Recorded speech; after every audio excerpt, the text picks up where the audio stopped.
ধরুন বিষয়টা হচ্ছে কে কি খাবে কে কি পড়বে সেটা সংবিধান অনেক আগে নির্দিষ্ট করে দিয়েছে। একটা মামলার পরিপ্রেক্ষিতে এবং 1950 সালের আইন একটা কন্টিনিউ হয়ে আসছে যে একটা নির্দিষ্ট বছরের পরে তাকে গোবল মানে যে কোনো পশুর ক্ষেত্রে উল্লেখ করা আছে বেশ কয়েকটা, সেটা নিয়মের মধ্যে আছে। আর সমস্যা হচ্ছে সেটার থেকে বড় কথা এই পশুটার বয়স কত কি কত না, এই যে যে সার্টিফাইড করবে সেই ক্ষেত্রে সমস্যা। যদি না কেউ করতে চায় সে যাই কনসার্ন যাদেরকে বলা হয়েছে সেগুলো না পাওয়া যায়, এই নিয়ে আমরা আইনজীবী যারা আছে তাদের সাথে পরামর্শ করছি এটা থেকে পরিত্রাণ কীভাবে পাওয়া যায়।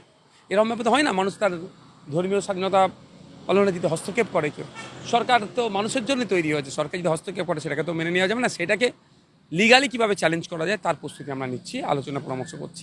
বিভিন্ন জায়গায় দেখা যাচ্ছে যে গরু বিক্রি হয় সেটাও বন্ধ করা দিয়েছে এবং যারা বিক্রি করেন তারা হতাশা হয়ে বলছে না না, তাদেরকে এবার তাহলে মাঠে আমি একটা কথা বলবো, যারা যারা যেখানে পশু হাটগুলো আছে কেন বন্ধ করবে, তারা কেন বন্ধ করবে? বলা আছে 14 বছরের নিচে গরুকে পশু বলি দেওয়া যাবে না।